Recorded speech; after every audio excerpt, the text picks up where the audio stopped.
All right, good morning, y'all. I think we're going to go ahead and get started and at least do some introductions. I think there are some other folks that are going to be coming.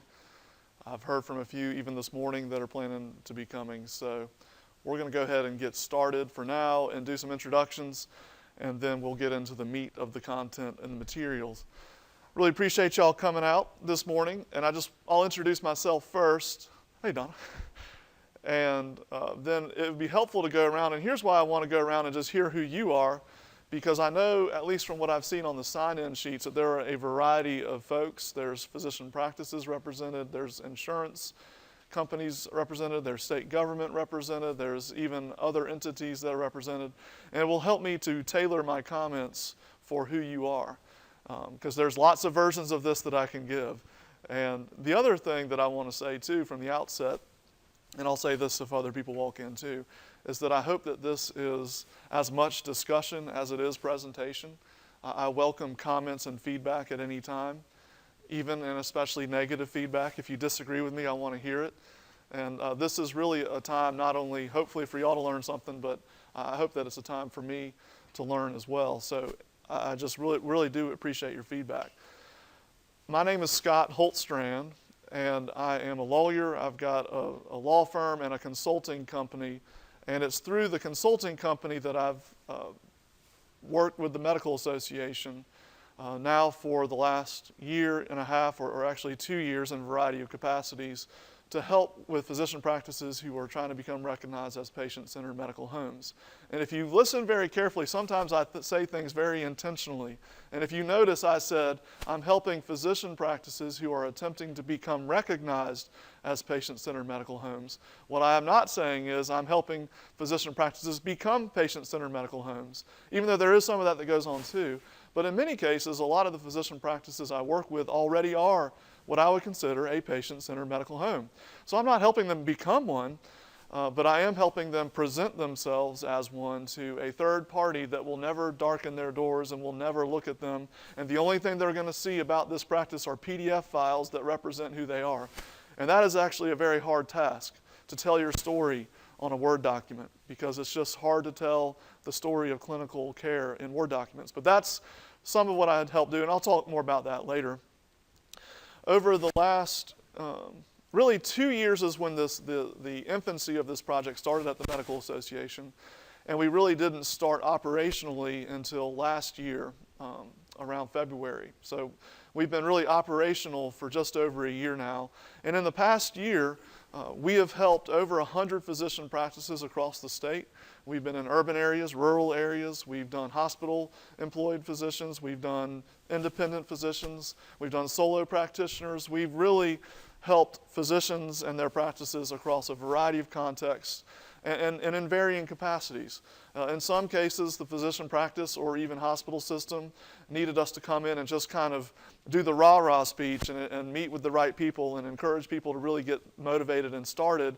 And then they had their own staff that really took the project from there on. I've had other places where I've worked with a hospital system where I worked with them all the way to pressing to submit on March 24th, 2015, so just about a month ago, where I helped them submit 31 practices and basically had my hand in all their documentation and really got into the nitty-gritty. You may have heard of other consulting assistants out there, and there's a lot of consulting assistants.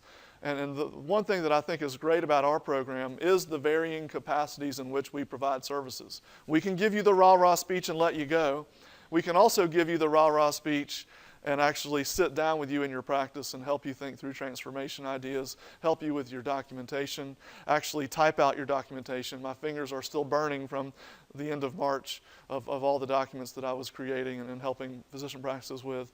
So we really do go from a high level all the way into and we prefer the nitty-gritty. That's what we enjoy more. And so I'll talk more about that as we go along, but I thought it would be helpful now to go ahead and if maybe start over here, just go around this way and introduce your name and just who you're with, who you work for, or who you're representing today.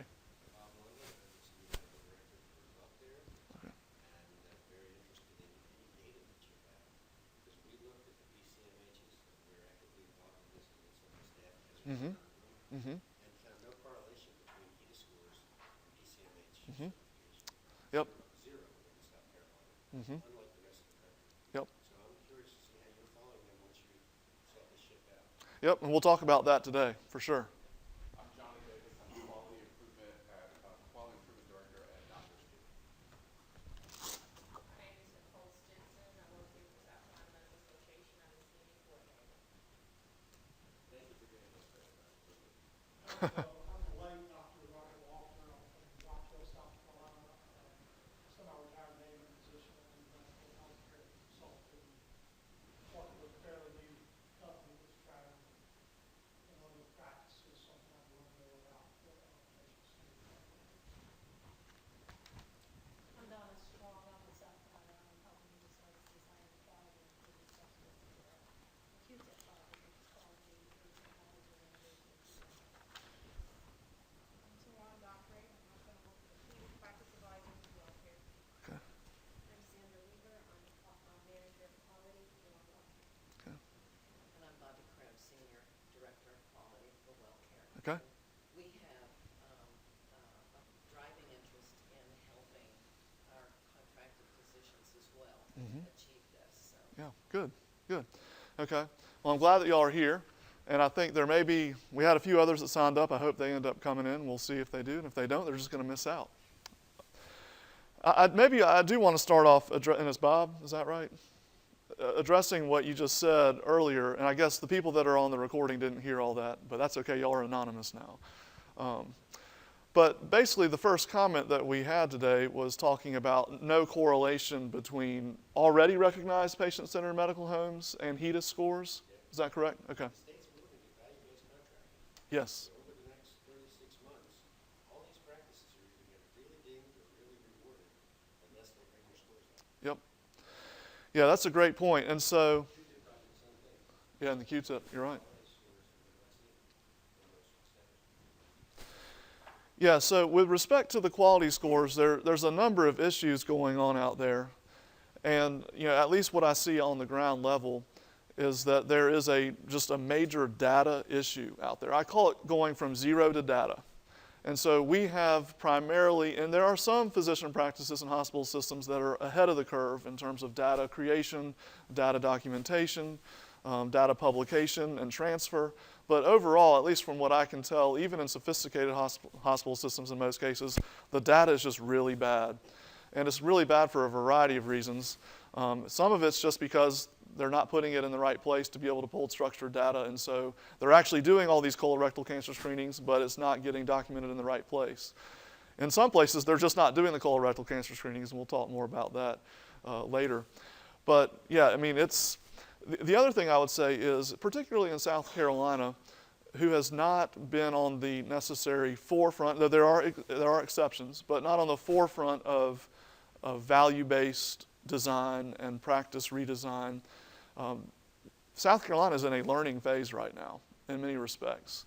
And what I see out there are physician practices who are doing this NCQA recognition process. It's the first time they've ever seen a lot of these concepts or heard of them. And so I see the NCQA recognition process as really a first step. What I like to call about it is when we press submit on March 31st or March 24th for a lot of practices, we were telling practices, that's your starting line. This is not the finish line. This is not the checkered flag. This is the green flag. So you're not done. You're actually not even close to getting started. And a lot of what our program is trying to do is continue to work with physician practices who we submit with to help them continue their practice transformation. But I do think that even though the initial practice transformation that physicians see through the NCQA process may have limited quality indications, it has a lot of it sets a foundation for these practices to be able to use the tools that they've learned in real life. And part of the problem, I'll say, is with payment structures in South Carolina. There's really very little motivation to change right now because of the way that payment is going. And I know that Medicaid has a goal of 20% value-based by 2018, I think it is. Yeah, so it's coming up soon. And that's going to really help. But, I'm out there, I'm helping these physicians learn these new tools, and there's no context in which they can use these tools. And the only context that they actually can use the tools, and again, forgive my bias, but I do represent the South Carolina Medical Association, is saving the insurers tons of money and getting no benefits as a result because of the way that the compensation structures have developed over the last 20 years. And we'll talk more about that as we go along. But I guess the bottom line is, I would say, and I'll talk about this along the way, that the NCQA recognition is a very important step, but it is not the finish line. But the quality indicators, I think we are going to see the tide turning over the next couple of years. It's just not going to turn quite yet because it's just so fresh and new. Let me just, and we can certainly have more interaction about that as we go along. The purpose of this today, and I'm probably going to spend maybe a third to a half of the time on some more background information that may actually be of more interest to y'all. And then I'm going to spend a good bit of time, though, talking about what is the 2014 NCQA Patient-Centered Medical Home. What is NCQA expecting of practices? And when I say 2014, what I mean is NCQA released their 2014 PCMH standards last year to replace their 2011 standards. You've heard me mention March 31st. I saw some nodding heads. You probably know what that meant.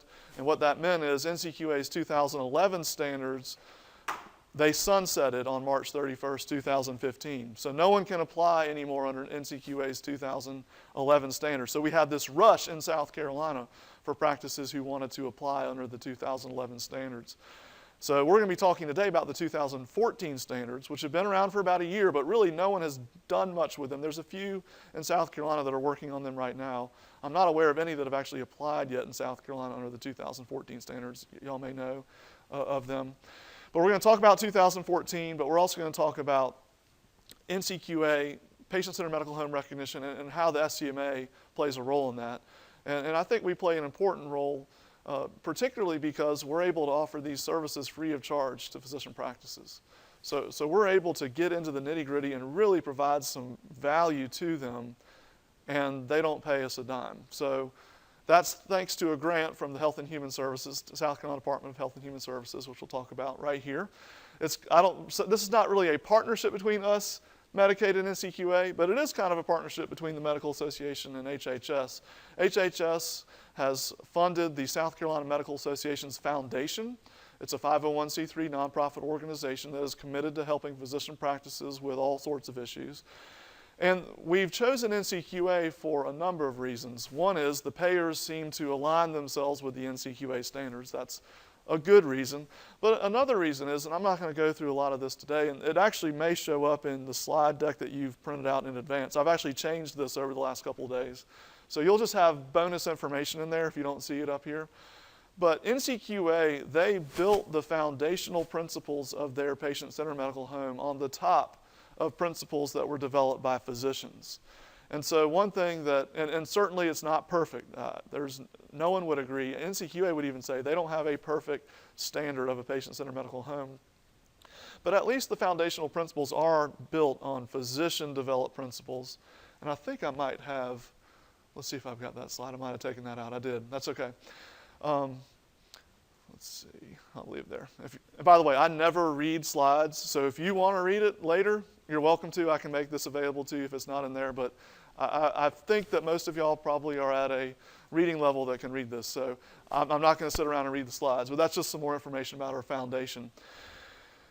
But the principles that were developed, and I think it may actually be later on in the slide deck, were developed by the Academy of Family Physicians, the American Academy of Pediatricians, the American Osteopathic, and the American Osteopathic Association.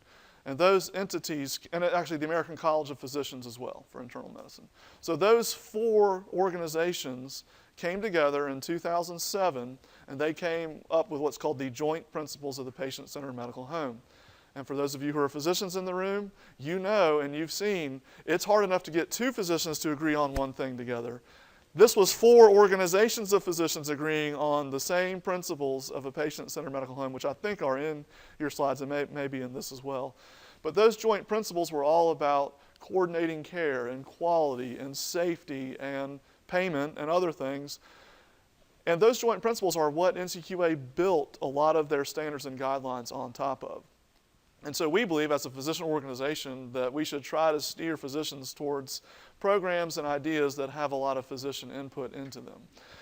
You know, a lot of people ask, what is a patient-centered medical home? And you know, it looks like y'all, the way y'all are nodding your heads, y'all have heard about patient-centered medical home. You know about patient-centered medical home. It is amazing, though, when I tell my friends at parties what I do, how fast that shuts down the conversation, because they have no idea what a patient-centered medical home is in most cases. But you know, one thing about a patient-centered medical home is it's a little bit of a misnomer. The name is a little bit, is not exactly descriptive of what a patient-centered medical home is, because when you think of a home, you usually think of 4 walls, at least. And now that's a house, and a home is like the people make it a home that live inside of it. But a home does have a feeling of it's kind of insulated and it's within 4 walls. And a patient-centered medical home is all about getting outside of the 4 walls of your physician practice. It's all about thinking beyond those 4 walls to what your patients are doing or not doing outside when they're not with you. It's about trying to get to your patients before they either need to get to you or when they do need to get to you and don't know it, that you're reaching out to them. And so even though patient-centered medical home is the name, it's a whole lot more than within the 4 walls. And it's not just a place. That's another thing. Home has a designation of a place. Patient-centered medical home, it's a way of practicing medicine that is distinct and maybe different than the way that it's been practiced for the last several decades. And so we'll talk more about that as we go along. There are a lot of recognition options for patient-centered medical homes. We chose NCQA again because of its alignment with the payers in South Carolina and because we believe that its principles are some of the best. The other thing is that's kind of nice and not nice. You know, I mentioned there was that March 31st, 2015 deadline that had to be met in order for practices to apply under the 2011 standards. The 2014 standards, which we'll talk a lot more extensively about today, there's no deadline for that right now. Now, eventually there will be NCQA 2017, and 2014 will be phased out. And NCQA is already working on that and inviting comments from stakeholders about their next set of standards. Because they still get a lot of complaints, particularly from the physician side of things, that there's a lot of busy work that doesn't really have any relevance to helping patients. And so they're continually trying to work and transform their measures. Though I do think 2014 is a big improvement over 2011. So the good news is, if you have physician practices that are interested in the 2014 standards, they have all the time in the world to get them done. That's also the bad news, because without a sense of urgency, it's really hard to get people to move on projects like this. And there's so many excuses out there. For example, ICD-10, or we're changing EMRs, or whatever it may be, meaningful use, PQRS, you name it, there's excuses out there. And if you don't have a deadline on this, it makes it a lot harder to achieve focus on projects like this. And so that's another thing where our program, I think, is helpful, because I'm the guy that keeps on calling the person and keeps on nagging them until they get back on board. And so we do provide some accountability. This is the most recent graph that I could get from NCQA. That last number is going to increase a good bit. But there's around 7,000 practices that have achieved NCQA patient-centered medical home recognition. That's 35,000 or so clinicians. I mean, I know of in South Carolina of around 120 to 150 practices that applied by March 31st. And so just in South Carolina alone, that would make that 6,700 number probably 6,900. And I'm assuming that in every state in the nation had hundreds and hundreds of practices applying. So my guess is that 6,000 number will probably be closer to 10,000 by the end of this month, after we have all the grades back in. We're all waiting on our grades at this point, so it's kind of that nerve-wracking time. But they said this number was equivalent to about 10% of primary care in the country. It's definitely the biggest program NCQA is. And we're going to talk about these 6 standards later, so I'm going to skip over that. I always like to have this slide up here because I love the Beatles. And it looks like there might be some people in this room who know who the Beatles are. When I talk to younger folks, they're like, who are, is that the Rolling Stones? Who are those people? But anyway, the concept of the patient-centered medical home started in 1967 in pediatrics.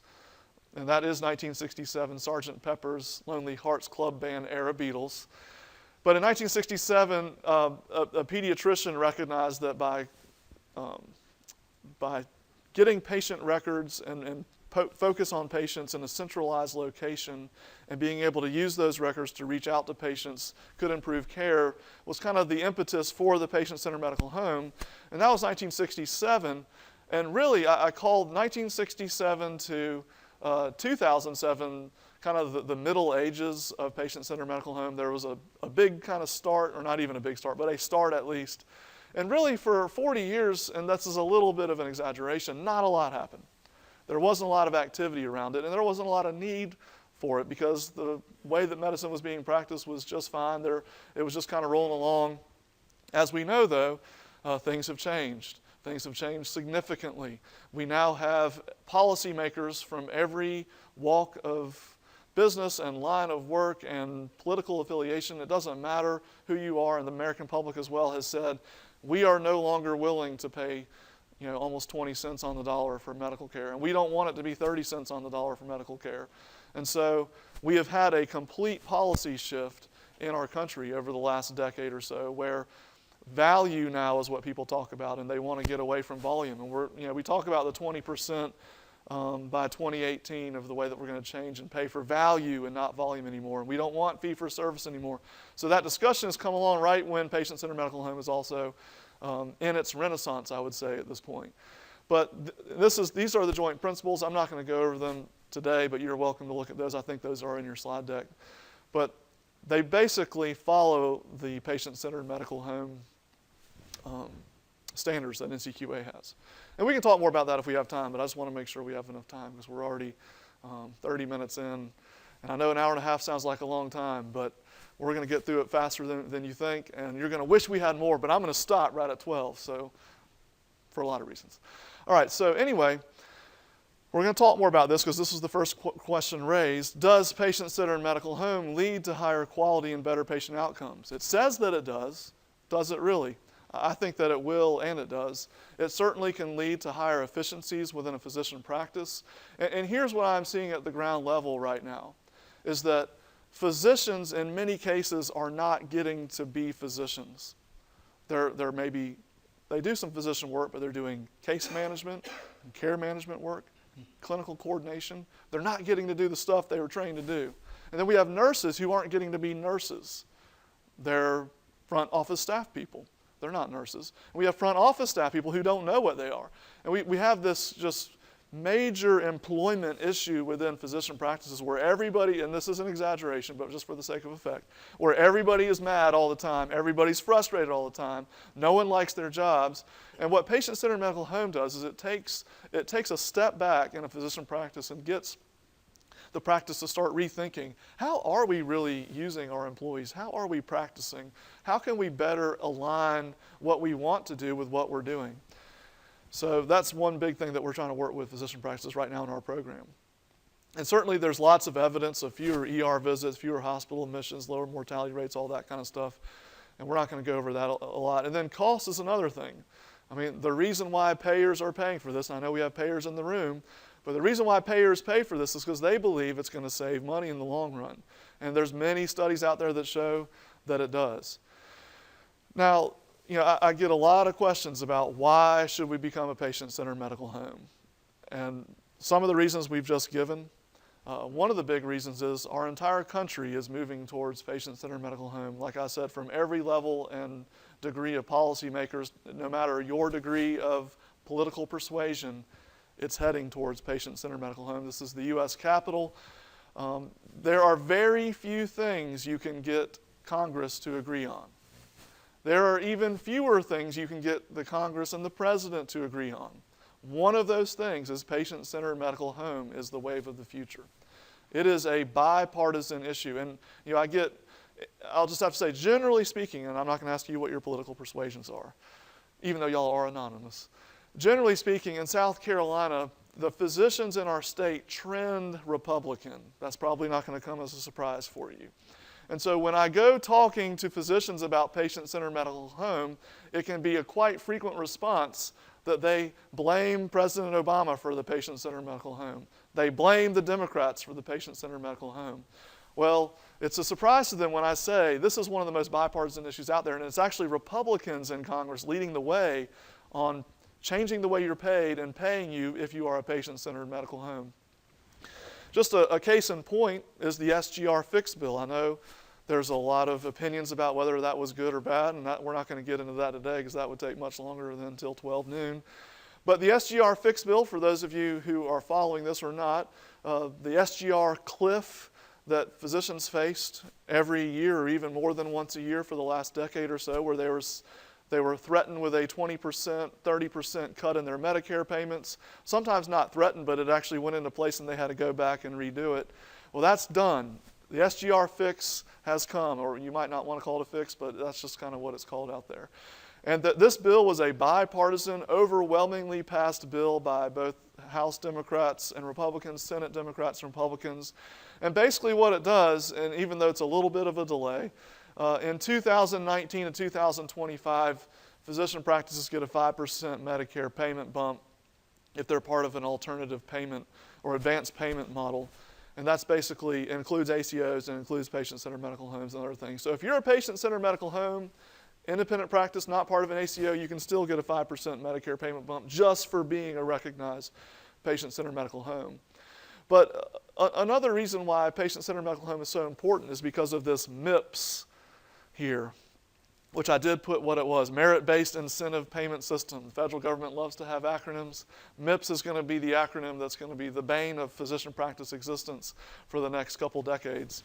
But basically what MIPS is, it's a zero-sum way of paying physicians where they're not going to allocate more budgetary allocations towards physician payment, but they're going to create a scenario where physicians that do well are going to get paid more.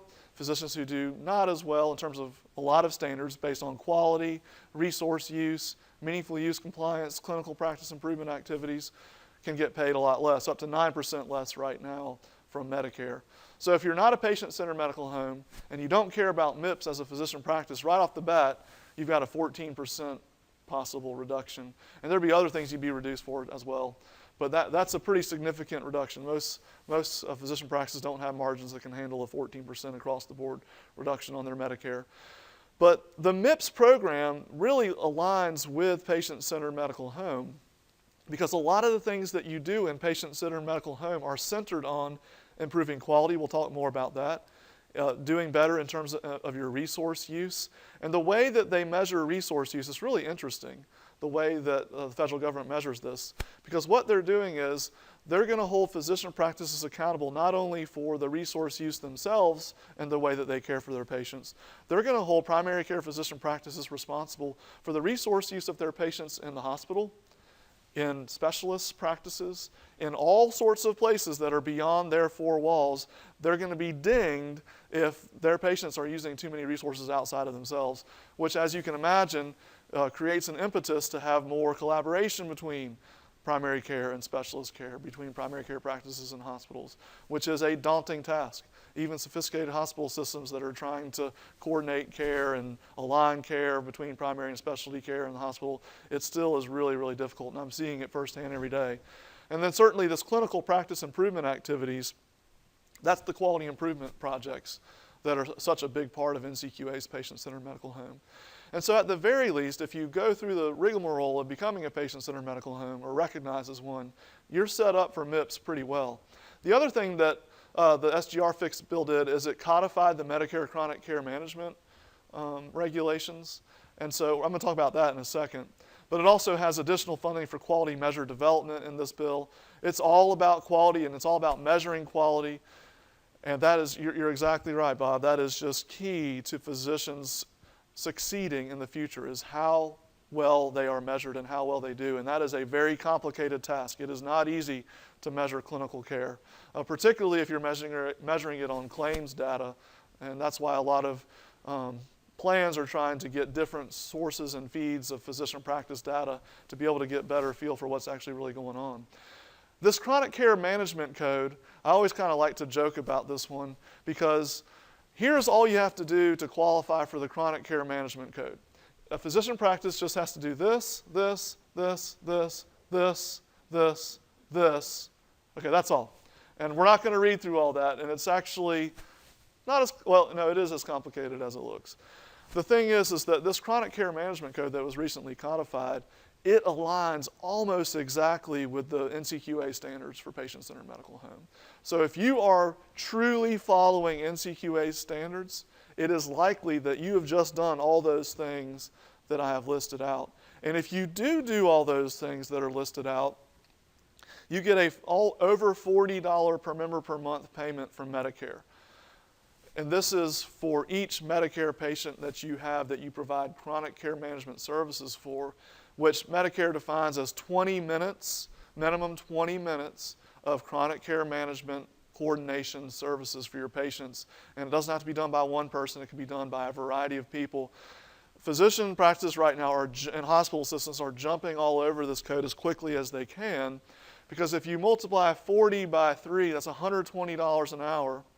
And if you can pay on average $20 an hour to people to do this, you've just profited $100 an hour. So that's not bad, particularly because Medicare estimates that 2/3 of their beneficiaries are eligible for this code. And so this is from PYA, which is a national, maybe even global consulting firm. They put together kind of a description of the average physician practice, how many Medicare patients that they had. And certainly they're going to, they want to get business, so this is going to be inflated to some extent. But they estimated that the average physician could look at almost $250,000 of additional revenue per year by using this code. And the nice thing about this code is if you're actually not just jumping through the hoops, but doing the things that the code requires, you are keeping patients out of the hospital. You are keeping patients from going to the ED. You are helping your patients stay compliant with their medications. You are enabling them as they transition in and out of long-term care, skilled nursing facilities, et cetera. You're helping ease that transition. You're helping the patients after they're discharged not being readmitted. So Medicare is willing to bet that even though they're going to be paying out millions of dollars on this, it's going to save them multiple millions of dollars. And just to show the revenue potential of this, I mean, you have all sorts of consulting companies out there right now trying to pitch this to physician practices. I've even seen one turnkey type deal where the physician practice said, where the consulting company says, let us take care of the Medicare CCM for you completely. We'll take care of it for you completely, and we'll give you $12 out of that 40, and we'll just take 28, which is kind of interesting. So there's certainly a lot of revenue potential in this, but it does align with the patient-centered medical home and what NCQA requires for it. Welcome, by the way. Glad you're here. No, it's fine. It's fine. I'm glad you're here. And could you just give us your name and who you're with?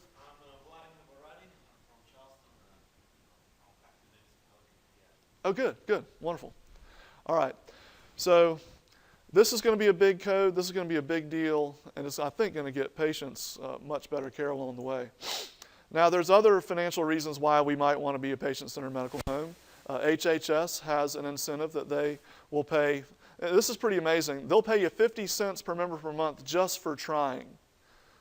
Let's say you try and fail. They'll still pay you this. There's no clawbacks at this point. I think there may be some things coming along that will provide a little more accountability for that, but at the same time, that's a pretty good deal. It's not a ton of money, but if you've got 2,000 Medicaid patients, that's $1,000 a month just for trying. And then they bump you up. If you get level 3, it's up to $2 per member per month. And I've said this to Medicaid before. I want it to be 5, 10, 15 instead of 152, but I've got a steep hill to climb on that one. But we may see some increases over time. I hope that we do. But even that's pretty good. I mean, I've got a practice, for example, that has around 20,000 Medicaid patients, and they're going to get that level 3. I'm thinking that's $40,000 a month. That's $500,000 a year just from the Medicaid agency. So obviously, as your Medicaid increases, you increase.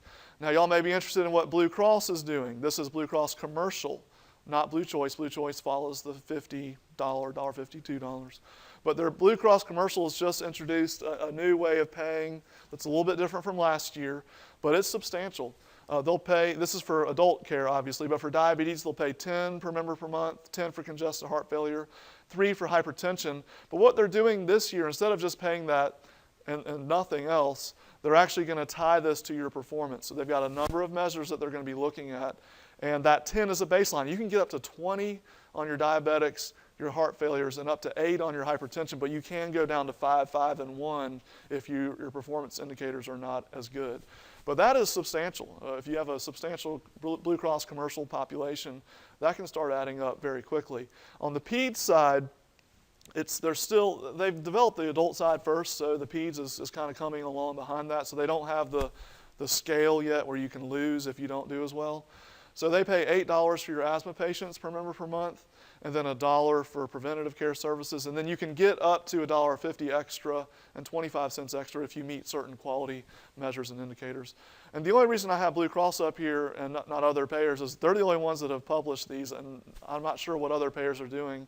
From what I've been told, there's not a lot of other activity beyond HHS and Blue Cross right now, though I know other payers are certainly working on this as we speak.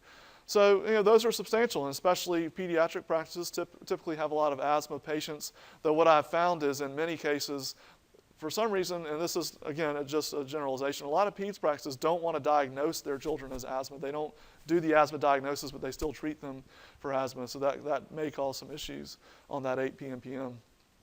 The other thing that's good about PCMH is it does position your practice for if you want to plug into an ACO, into a clinically integrated network, if you want to plug into an MSO. There's a lot of MSO activity out there right now, which is where physicians are basically merging their practices, staying in call centers individually, but kind of joining forces with other physician practices happening in pediatrics right now. It's happening in orthopedic care.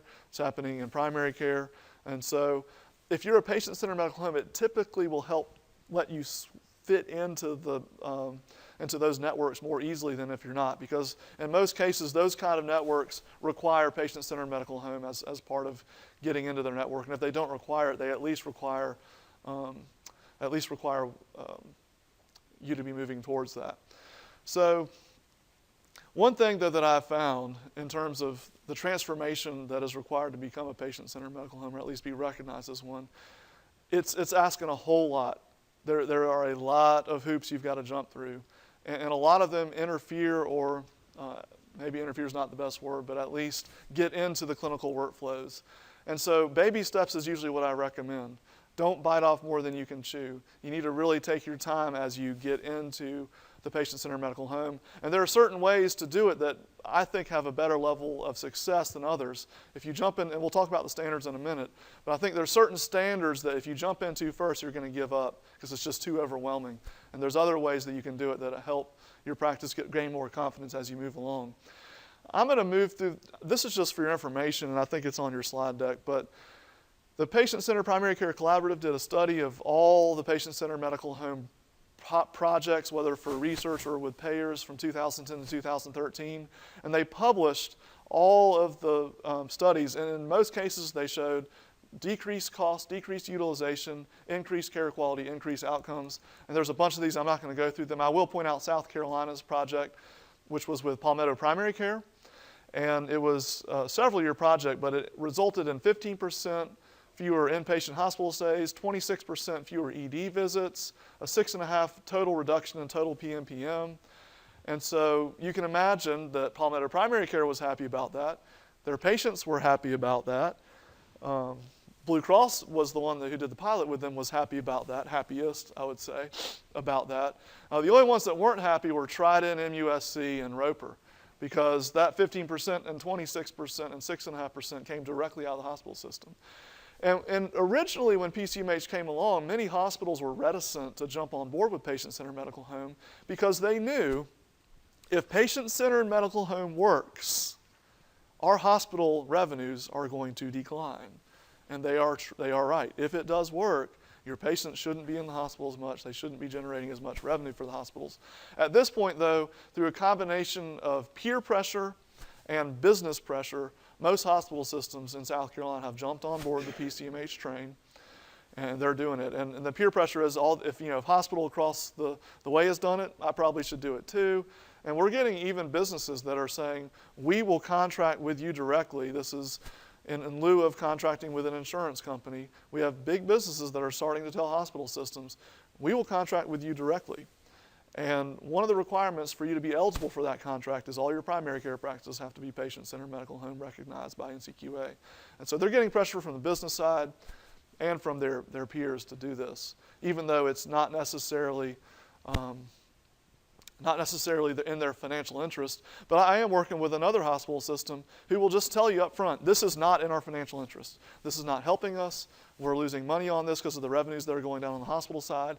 And then they say, but we've got to do this because this is what is going to position us to be able to assume risk in the future. Because if we don't really know what's going on in our practice and we don't have a handle on the patient-centered medical home concepts, for us to assume risk for the patients, and this is like a capitated risk model that's coming, we're not going to be able to do it unless we go ahead and start changing now.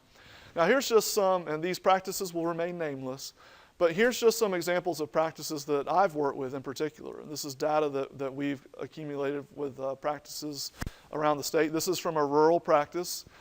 And they were not doing diabetic foot exams, obviously. They had 2,384 diabetics. This is a huge practice. And they had done zero. They were zero for 2,384 in July. Well, we did a very seemingly simple quality improvement project. We said, when your patient comes, when the patient is roomed by the nurse, by standing order, needs to ask the patient to take off their shoes and socks and to leave off their shoes and socks until the physician comes in the room. So that when the physician comes in there, if they don't see it, they at least smell it, and they know the socks are off, and they go and they can do the diabetic foot exam. And so this practice, they implemented that standing order and new protocol in August, and it improved, so I would say substantially. But by January of this year, they're getting 30%. It's still not perfect. Some of this could be documentation issues where they're just not recording it in the right structured place, which we talked about is a big issue. But at the very least, they've had significant increases in the foot exams of their patients, which is good. It's good when we do foot exams. This was a peds practice, and this is a little bit hard to read because they actually did it in the negative. They were looking at their 11 to 13-year-olds who had not had a physical in the last 13 months. And so you want this number to go down over time instead of up. But they looked at their March numbers and realized, wow, almost half of our kids are not coming for their yearly exam. And so they implemented, just again, kind of a simple thing, but they used these lists that generated these numbers to reach out to these patients to say, hey, you've missed your annual exam. This is important. You need to come in. And they did that through letters and phone calls. And it's not a substantial, I would say that's actually pretty substantial. I mean, they got it down to 32% from 46% over about an 8-month period. And that's better care. These kids need to be seen once a year. And I know I'm a parent who buys into this, so my kids do go they've gone for their 2-year-old, their 3-year-old, their 4-year-old, their 5-year-old, their 6-year-old. They go their year, even if they don't need shots. A lot of parents, though, they only go when their kids need shots. So they go to the 4-year-old, they go to the 11-year-old. There's this gap between 4 and 11. And then from 11 on, it's kind of open season. So the other thing that this practice did that I thought was great, and again, this is just the great thing about patient-centered medical home, is they just started asking questions because they looked at their Medicaid numbers for this. And I don't have these up here for you, but their Medicaid numbers were even worse. And so they said, you know what, we need to open our office once an afternoon for our Medicaid kids after school. That might make it easier for the patients to come. We'll have Medicaid clinics one afternoon a week, and then one Saturday a month we're going to have Saturday morning Medicaid clinics for kids to come in for their physicals. And they actually they turned the tide on that a little bit too and saw some better results in terms of getting the Medicaid kids in for their physicals. This same practice was also, this is again a negative one. I usually try to get practices to do it on the positive, but the way their EMR worked, it was easier for them to do the negative. But as of March of 14, 65% almost of their children were not getting the Tdap, which that's not good. And they were able to get that down to around 55% by December, and they're continuing to work on that. They're reaching out to their kids via letter and phone call to try to get them in. And again, that's not huge, but it's important, and it's really encouraging for the practices to see we can actually move the needle. Yeah, we don't like 55% that are still not getting it, but it's not 65% anymore. And if they continue to work on these, and this is the great thing about quality improvement projects, if you make the process change and you take it seriously, after about a month or two, you're just doing it. You don't even know you're doing it. Like I've gone around and visited with a number of physician practices, about 20 in the last 2 weeks, that I've helped with their applications. And I've kind of done a follow-up visit, and I've asked them, now are y'all continuing to do your quality improvement projects that you said you were doing? And in most cases, they said, I'm sorry, we're not doing it anymore. And then I started asking more questions. Well, are you doing this? Are you doing this? Right? Oh yeah, we actually are doing this. And it's become so ingrained in their culture now, the changes that they made, that they're doing it and not even realizing that they're doing it. I think the last one that I have, and this is a utilization measure. And NCQA requires projects on a lot of things, or measurements on a lot of things. But this is 4-year-olds who had the CBC at their 4-year-old well visit. And apparently evidence-based guidelines suggest that this is no longer something you should do at every well visit for 4-year-olds, and it should only be done under certain indications, or certain things that would trigger that test. This practice had been doing it 100% of the time. They've been doing it for every single 4-year-old that came in. Evidence-based guidelines said you don't need to do that. That's obviously causing money to be spent in the system. But this practice, even though it's not in their financial interest, said, you know what?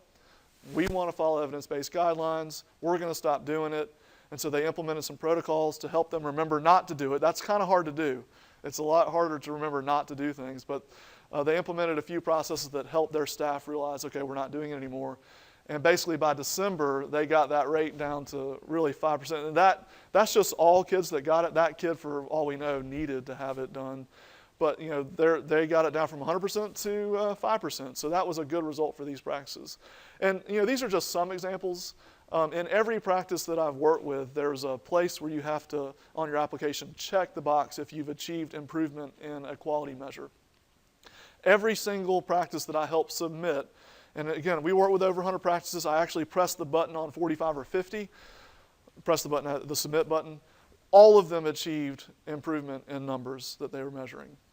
Now, some of that improvement could be better quality, better data collection efforts. That's possible, but in most cases, we thought that it was actually improvement in the quality of the care they were providing to their patients. So the thing about that, which is great, is even if it's a small bump, the practices get really excited. They realize, you know what, we can move the needle on healthcare, and we can do it in our practice little by little. The other thing, too, that's great about NCQA and their patient-centered medical home recognition process is it requires physician practices to measure themselves. Now, physician practices have started receiving measures from insurance companies and from payers, and some of that's happening and trickling down a little bit. But by and large, and so far I'm 100 for 100 on this, and maybe a physician practice will surprise me, but I'm 100 for 100. Nobody has ever measured themselves consistently. No one that I've worked with, and I know there are some that have done this on their own, until they have to do it under NCQA standards. And then when they start measuring themselves, they are shocked. And some of you have heard this before, and I apologize, but I was in an office, a rural family practice, a big practice, and this practice has their own colon cancer screening facility within their practice. So they can do colorectal cancer screenings in their practice, which is obviously there's some quality motivators to do that. There's also financial motivators to do that since it's in their practice. Well, I was sitting with one of their clinical nurse coordinators and a physician who's the head of the practice, and I had asked them to start measuring themselves. Start measuring your colorectal cancer screening rates. And so they started measuring it. I didn't know what the results were yet, but the nurse did. But I asked the physician, of your patients in this practice, give me an estimated percentage of how many colon cancer screenings you're doing in your practice. And he said, I would say nearly all of them. And I said, okay, well, nearly all is not a number. I'm looking for a quantitative number. Can you give me a number? He said, well, I'd say about every single one of them. Like, he kept on giving me these qualitative feeling numbers. And there's a reason for that. Physicians are incredibly busy. They are seeing tons of patients. Typically, in most cases, volume is not the issue. So it feels like you're just seeing everybody. You're doing everything. And then I asked the clinical nurse coordinator to announce to us what the results were. And she said 2%. He thought it was 100%. When they started actually measuring it, it was 2%. His eyes lit up because not only was this an opportunity to provide better quality to their patients, they're missing out on significant revenue streams, significant. And he didn't even know it. But because they weren't measuring and because you're busy, you don't have a chance to even know what you are. And so I've kind of have this running joke that almost everyone is not a number. Nearly every time is not a number. until you start actually getting raw numbers. And of course, he could dispute the numbers, and he could say, well, maybe we're just not recording it right. Well, let's say you're not recording it right, and it's 15% instead of 2%. Even still, that's not good. And so I think this is one of the most positive things I'm seeing out there, is that hundreds and hundreds of physician practices in South Carolina, for the first time, are measuring themselves. And they're learning what is actually going on in their practice. And it also reveals, in terms of population management, how much work there is to do. I mean, you saw in those other data numbers that I was just showing you, in this case, 65% of their kids weren't getting the Tdap. If you were to ask the practice how many kids are getting the Tdap, they'd probably say every one. Every one of my kids is getting the Tdap. Because you do give it to them when they come, but there's a bunch of kids that aren't coming in, and they're not reaching out to them. And so population management, this is just the key to getting the thinking outside the four walls, because you start thinking, wow, there's a lot of kids that are missing this. I've got to figure out how to get to them and convince them to come in to get this. All right, so just a little bit before we get into the PCMH standards, and I did want to say this, sorry, at the beginning, if y'all need to take a break at any time, feel free. Or if you want to leave at any time, you're mad, feel free. My feelings won't be hurt. I have had people at speeches that I've given slam their hand on the table and walk out and not come back in ever. Yeah, go ahead. Thank you for doing this, and as you stated, it's not exactly followed. Right. And I got kind of caught up on, I think it was a white paper. I don't necessarily want you to go back, but Sure. at some point, maybe afterwards, but I make sure I got the right. Yes. I think it was some consultant group, maybe QIA. Yes. Yeah. I'll point you in the right direction for that. Yep. Also, Scott, since I'm getting older, I can't read this 0.1. Could you send this electronically? Yes. Yeah. We'll send you a copy electronically. Is there any way we can get your actual, Yeah. Yes. Yeah. I'll make sure that you get this actual presentation. Yep. And it'll have the link to that white paper on it. Yeah, it's hard to read. That's right. And that's by design. I didn't know they were doing that, but if I had told them, I would have told them to make it smaller, because I don't want y'all reading that. I want y'all listening. Come on. So yeah, we'll make it available in full size. Yes. Yeah, definitely. So anytime you have questions or you need to leave, and there's some drinks over there in that in the kitchen over there if you're thirsty, because we've got 37 minutes left, and I'm going to use every single one of them, whether y'all like it or not. All right, so this is our program, this slide, and basically, and I've already described it, what we do is we get into the nitty-gritty with physician practices. We help them with their practice transformation. We help them with their documentation. We help them with their processes. We help them write their processes. All these measures here, these were stuff that we did on our own when I was sitting there with the physicians and their coordinators, and they were just telling me verbally these numbers, and we're creating spreadsheets for them. So we really do get into the nitty-gritty for them, just because we recognize that physician practices need support and help. They don't have time to be getting into creating Word documents. And so we do that, and again, we do it for free. There are a few standards that we have. We are typically looking for, not typically, we are looking for practices that have higher Medicaid populations. We do work with a lot of peds practices. By nature, they have a lot of Medicaid folks, but we do work with a lot of family practice, internal medicine that have Medicaid populations. And the reason that we do that is because we're funded by a grant from the Medicaid agency, and so we want to really reach out to Medicaid patients. And so typically what we look for, and y'all can read through this later. Yes, sir. When you say we, Yeah. you go to the practice, does a nurse go, is it clinical, are they PCMH certified? Yes, that's a great question. So, We're doing it, everybody, all the payers are doing it, but right. everybody's doing it differently. Yeah. So the way we have it structured right now, and there's a lot of reasons why. It was mostly me last year. I am a patient-centered medical home certified content expert with NCQA. So I've gone through their training. I've actually gone through 2 of their trainings. I did their 2011 and their 2014. I took the test, and I'll have to say that I've taken the bar exam, and I passed that, thankfully. I've taken the NCQA test. I thought the NCQA test was as challenging, if not more, than some of the aspects of the bar exam, because maybe it's just their fault, because they made these answers to the questions all look the same, and you had to pick one of those kind of tests. Or they say, pick the best answer. And all of them are right, but you have to pick the best one. But anyway, so that was through me. We are now, we're working with a few other, it hasn't come on board yet because we're kind of rebuilding up our practices because we just finished up a bunch of practices. So we're trying to rebuild. But we're likely going to have 2 PCMH coaches that are going to be alongside of me.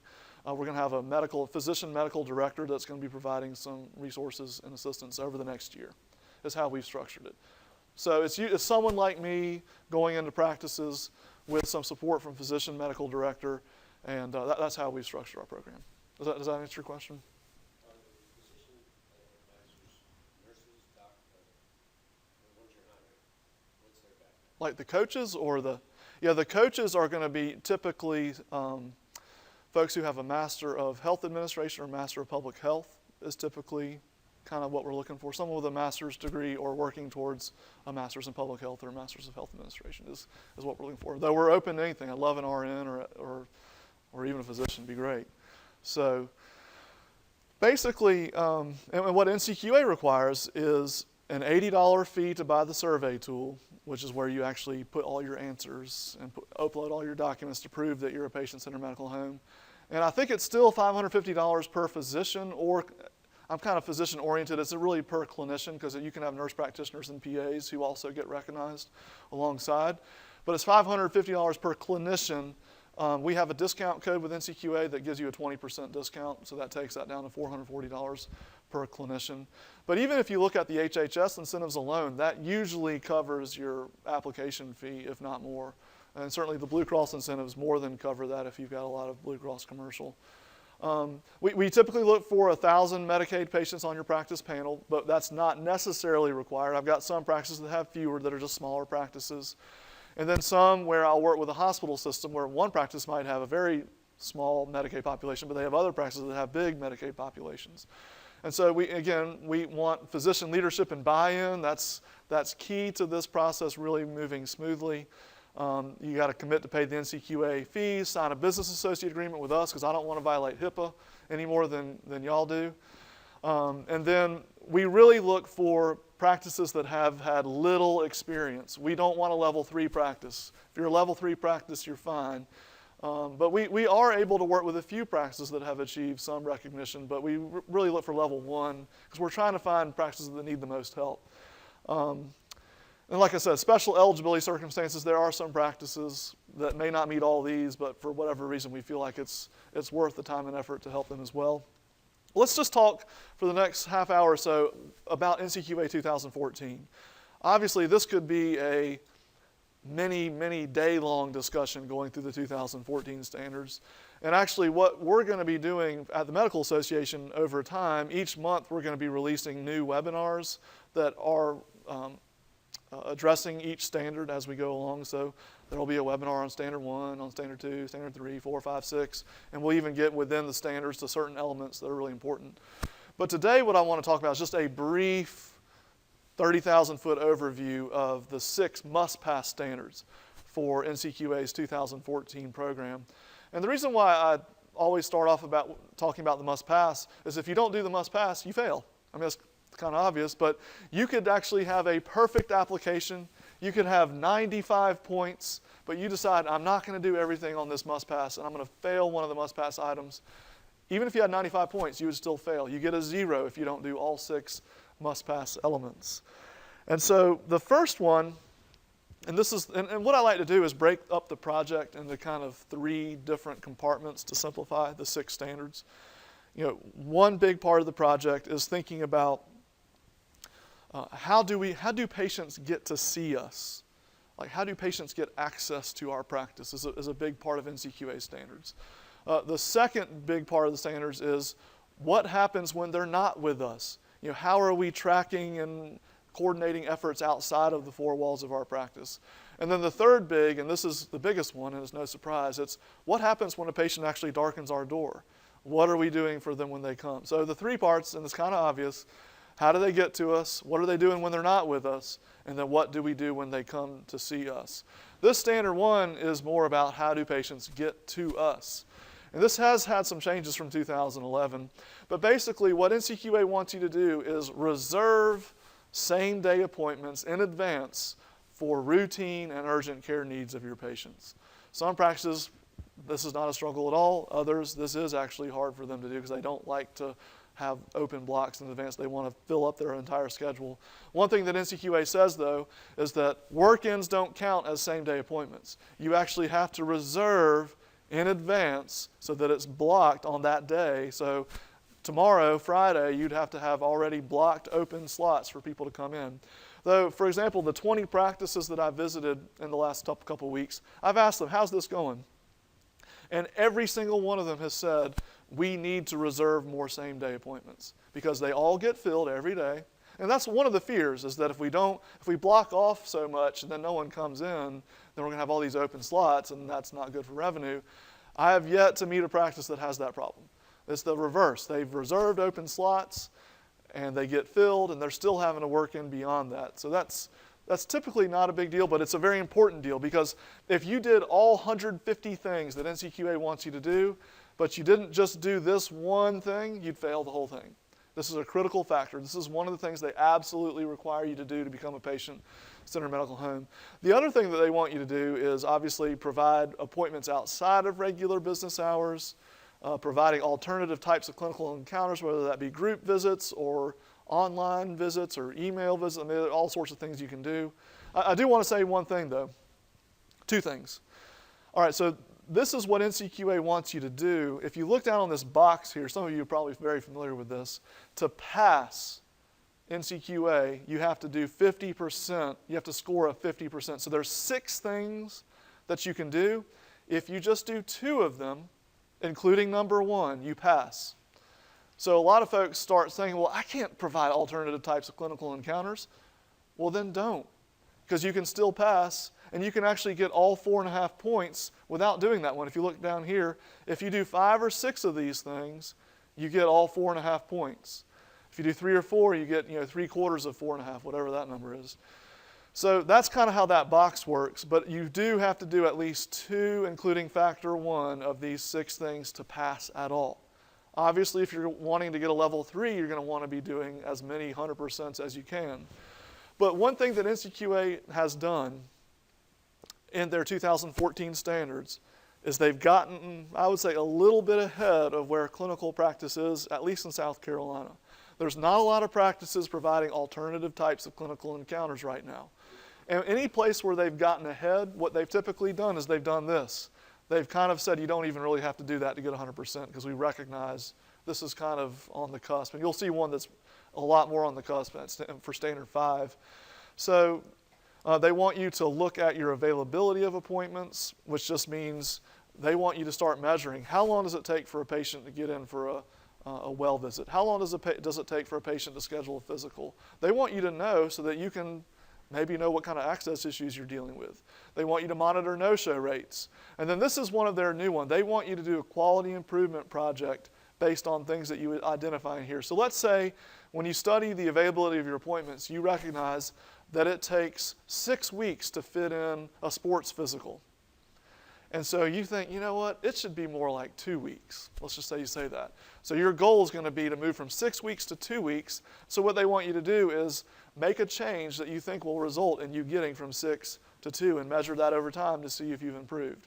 And so they've kind of started incorporating quality improvement into some of their other standards. For those of you familiar with 2011, QI projects used to be only for Standard 6. But now they've started incorporating some QI into other standards, which is good, I think. All right, so Standard 2, this is the bane of all physicians' existence until they do it. This actually used to be Standard 1G for 2011 standards, but NCQA has made this its own new, separate, and distinct must-pass standard, and the crux of this standard is what's affectionately known around the state as the daily huddle. The daily huddle between physicians and non-physician clinical folks to help prepare for the care that they're providing to the patients each day. Now, there's a lot of misunderstandings about the daily huddle. A lot of times when physicians hear the words daily huddle, they think daily meeting or they think daily conference. A huddle is literally and metaphorically too kind of like the football huddle. They don't sit in that huddle for a long time. They've got the clock running. It's a quick meeting. Usually 3 to 5 minutes is enough to accomplish what you need. So this is not a long sit down in a conference room. This is standing up at your workstation kind of meeting. But the daily huddle, and again, it's the bane of every physician I've ever talked to's existence until they do it. And so far, I've still got a few complainers, but I'm almost at 100% success rate on physicians that start doing it because they recognize that it helps them, that it makes their day more efficient, that it means when they walk into the patient's room that the stuff that they wanted to have in the patient's room, like maybe the test or the lab results or the specialist report, is already in there. They don't have to yell out in the hallway, hey, where's that report? And then the nurse has to go call the specialist, and then they have to wait, and then it makes the day run so much more smoothly. They're actually, in many cases, able to achieve higher volumes of seeing more patients because the stuff is just lined up for them. Now, that daily huddle does take work from other people. Usually it's the nurses or CMAs or someone that the day before is putting together the daily huddle list of here's the patients we need to talk about. But as much as the daily huddle has been, much as the negative attention it's received, I have seen this be one of the more successful things about the patient-centered medical home.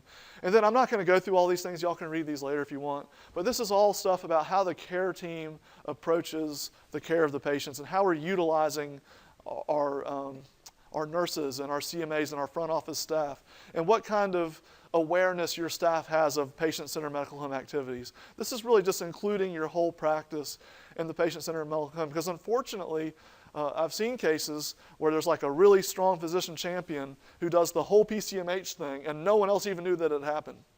That's not usually good for the practice. And so this helps your practice get more involved.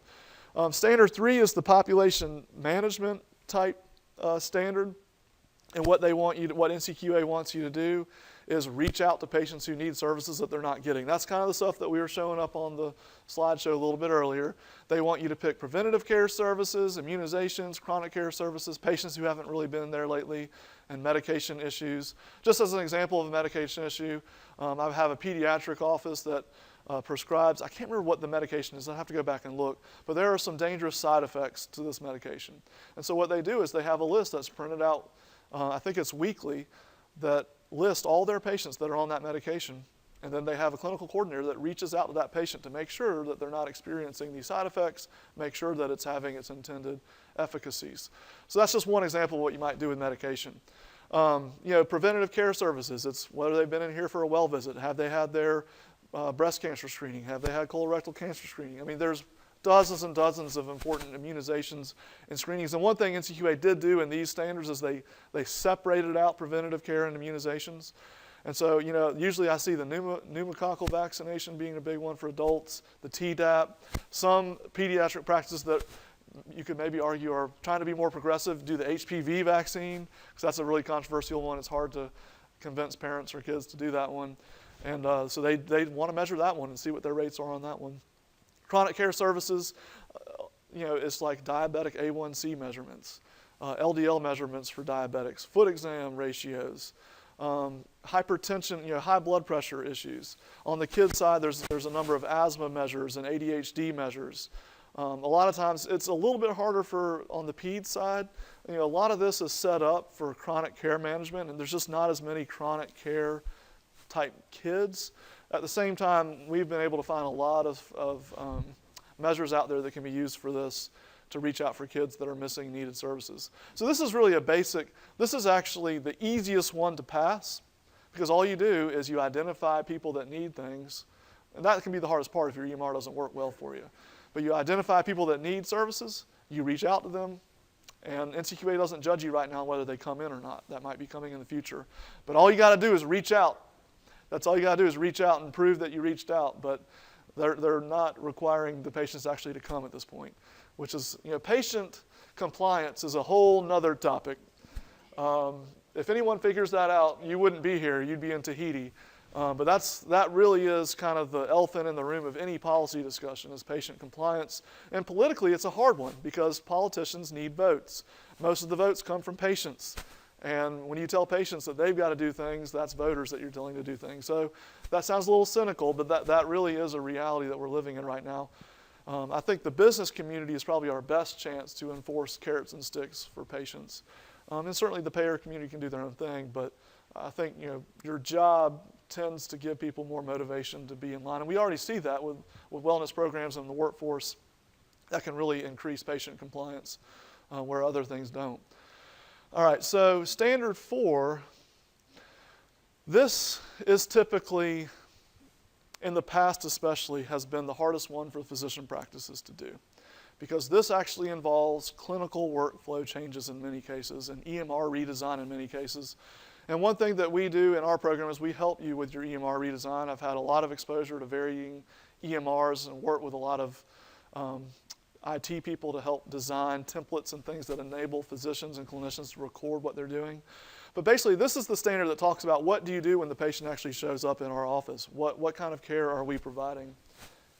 And what they want you to do, and we'll talk about what this means in a second because it doesn't mean a lot right now because you don't know what element A is.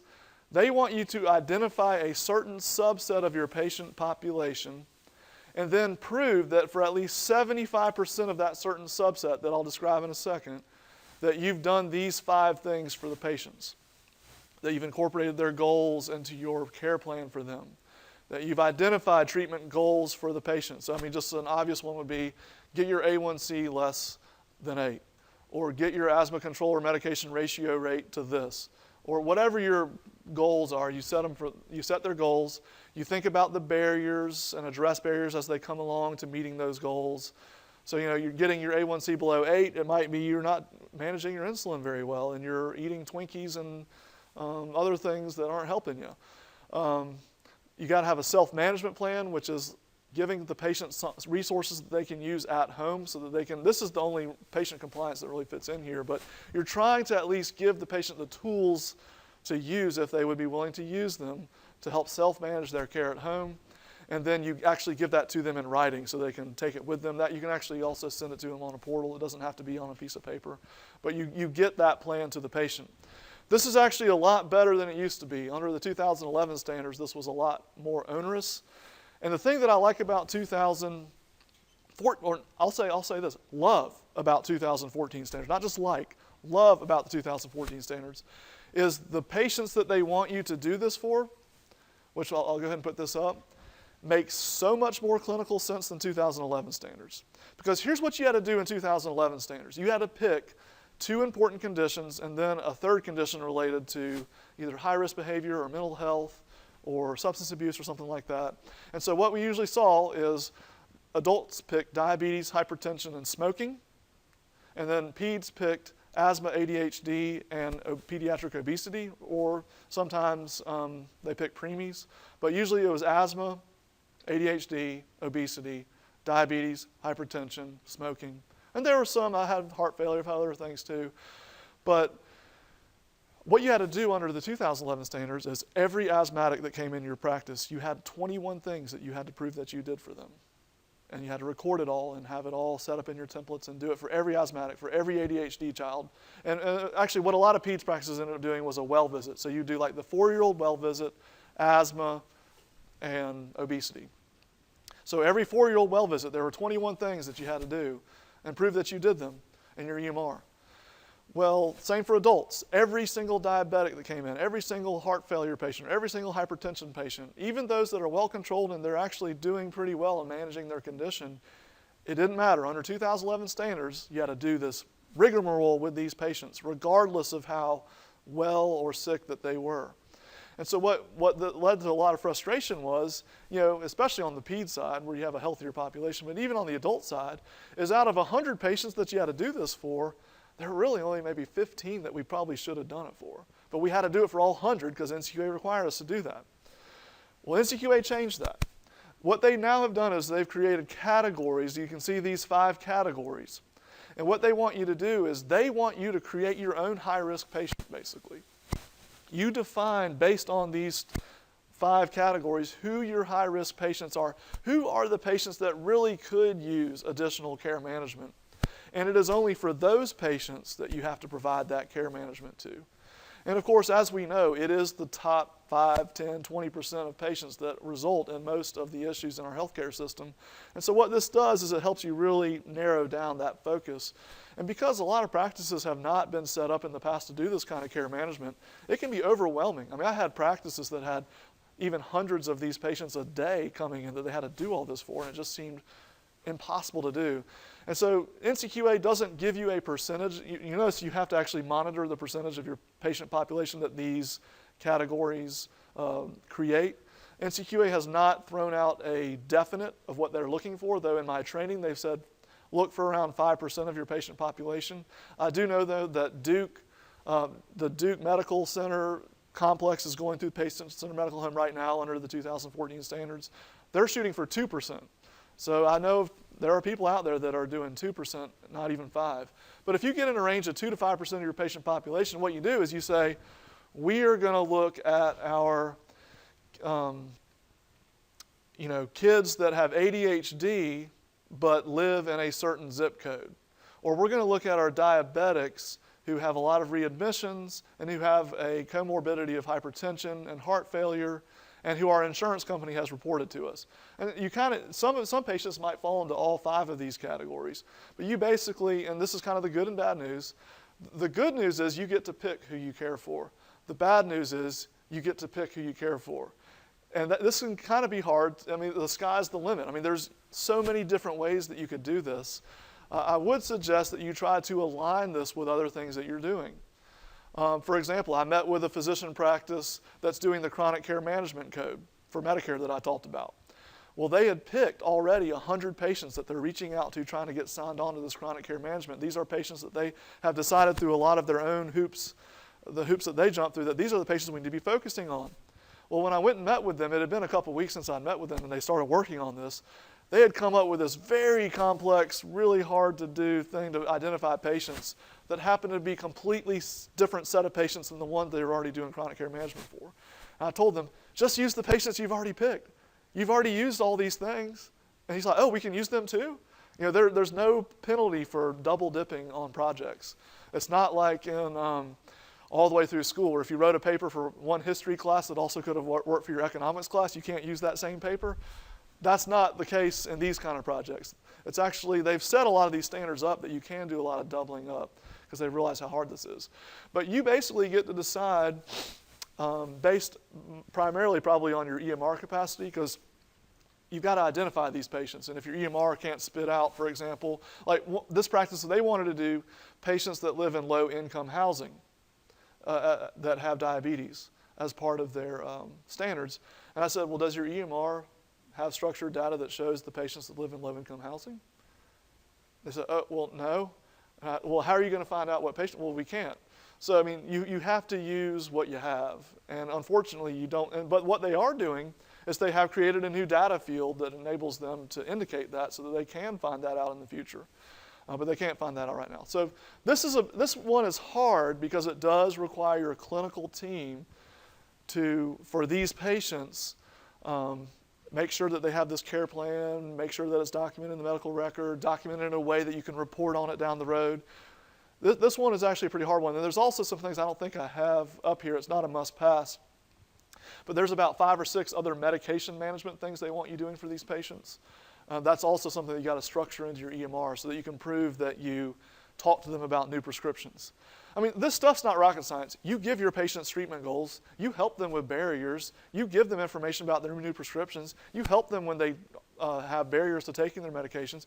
That's stuff that you're always doing. The difference is you haven't been recording all this in most cases.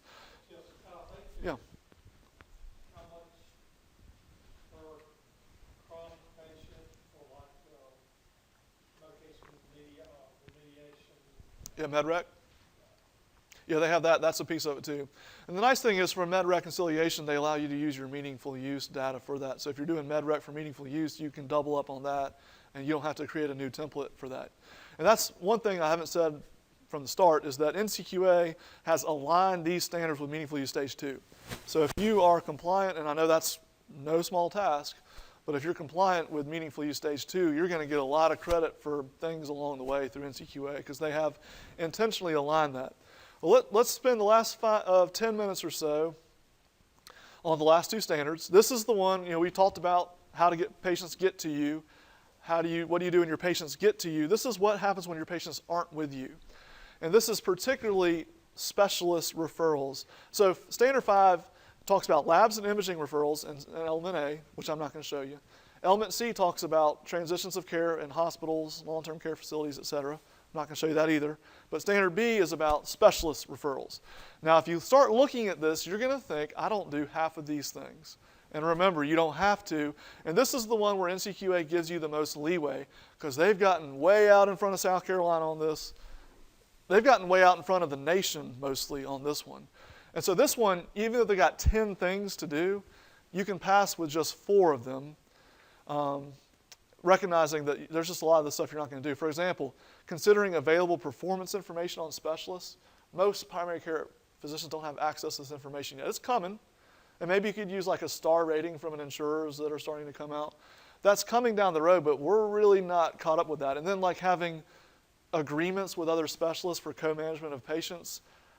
I've yet to meet with a practice that's really doing this right now. And so that's just something that you might not be able to do. Like integrating behavioral health within the practice site. Practices would love for this to happen, but this is not a reality in most cases. So these first 4 in particular are kind of ahead of the curve, but they've structured this that as long as you can do 4 of the next 10, you can still pass. For example, giving the specialist the clinical reason for the referral, most folks are doing that. Giving them information about the patient, most folks are doing that. This is just a capacity of electronic exchange. As long as your EMR can even do it, even if you don't do it, you get credit for that. Most EMRs do this. This is the one critical factor that you've got to do. This is something that a lot of practices aren't doing, but they find it's not too burdensome to do. And that's where once you refer to a specialist, you're kind of tracking in a log, most EMRs can do this, to see have you gotten the report back yet from the specialist. And if you haven't gotten the report back, you're following up with the specialist to receive the report from the care that you've referred to. And then certainly asking patients about self-referrals. A lot of practices just incorporate this into their intake process. It's pretty easy to do. You ask them, have you seen anybody else since you've been here? If so, who? And then you follow up and get the report.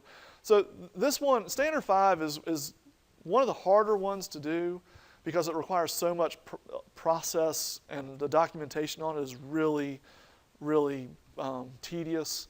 I would sit down with practices and do 5 A, B, and C in one day, and then we would all just be exhausted after doing that. But this one, it's not hard, but it could require some new processes if you're not doing it. And then finally, 6. 6 is my favorite one because this is the quality improvement projects. This is where physician practices can actually have the excitement of measuring themselves and making changes to their processes and seeing results, seeing their patients get better. And what they want you to do, and again, this doesn't make much sense in isolation, this slide, because it refers to all these other elements. But basically what NCQA wants you to do is they want you to do at least 3, I think it's 5 projects that you've got to do. And here's what a project means. And this is where I have to be very specific, particularly with high performers that are usually the people that come to things like this. When I say a quality improvement project, what most people hear is this is going to be a peer-review published double-blind study over a course of a year with 1,000 patients and adequate statistical sampling sizes. And no, you've got to think 3rd grade science fair. Don't think peer-reviewed journal, think 3rd grade science fair. That is the level that NCQA is looking for right now. Because all they ask you to do in a quality improvement project is figure out what you want to improve on, and they give you lots of choices. We'll talk about it very briefly. Figure out what you want to improve on, get your baseline data for what you want to improve on, say what you're going to do to improve, and have a goal, a quantitative goal for where you want to get, and then keep on measuring yourself and make changes along the way. I mean, it's really a pretty simple quality improvement program that they have. And what they want you to do the quality improvement on is, and this does align with your population management in a lot of ways, population health management. They want you to look at immunizations, preventive care measures, chronic care measures. They do want you to stratify this for vulnerable populations. Most folk end up using Medicaid or Medicare populations because they can actually get that out of their EMR. Some people sometimes will do like a Hispanic population, or I've had one time a practice did a North Carolina Native American population that was coming across the border. It was kind of interesting. But they want you to measure this, and all they require for these elements is just measuring it, proving that you're measuring it. So measuring your quality on your preventive care, your chronic care. They want you to look at care coordination and utilization measures. We talked about the utilization measures a little bit earlier, things that save the system money. Care coordination measures kind of measures how well you do in coordinating your patients when they're outside your office. And then they want you to do patient surveys, asking patients what they think about you. In most cases, practices are doing this, and if you're not, you can just do a manual survey. I had a lot of practices where we just did manual written, like they'd give the patients paper and they'd calculate it themselves. But there are companies out there that will do turnkey products for you as well. But once you get all this data in on your patient experience, on your care coordination, on your preventative care, then they want you just to pick some of those, not all of those, some of those to try to improve on. The nice thing about NCQA is you can pass by failing. Let's say every quality improvement project you chose, you failed on miserably. Your numbers not only didn't just not go up, they went way down. You can still pass. Now you don't get credit for, you do get extra credit if you improve, but it's not a requirement because they still recognize it's hard to move that needle, but they want us to be trying. They want us to at least be trying. And so what these quality improvement projects do is they get us trying. All right, so we've got about 4 minutes left. I can certainly talk for 4 more minutes, but would love to, and we can certainly talk afterwards. We're going to stop the recording at noon, but if you would like to speak afterwards, I'm more than happy to speak with y'all. I think we're at an exciting time in patient care. And as tedious as some of the patient-centered medical home requirements are, in many ways, it enables physician practices to have new tools to really make a difference in the care for their patients. It also enables physicians to have new tools for making sure that as they measure themselves, that they are positioned to enter into networks and payer relationships that will be measuring them. And let me tell you, and I know we have payers here, and I'm not saying you can't trust payer data, but if I'm a physician practice and a payer says, we're going to stop paying you full reimbursement because your quality metrics are really low, I'd really like to have my own data to be able to show them otherwise if it's true. Now, it may be that both of your data match up, or all of your data, and hopefully that will be the case eventually. But I've just seen it too many times where one party is measuring, the other party's not, and we're not sure that the party who's measuring is measuring accurately, because it's really hard to get good data, even now. So that's a reason enough to move down this road. But do y'all have any just instant feedback, comments, questions?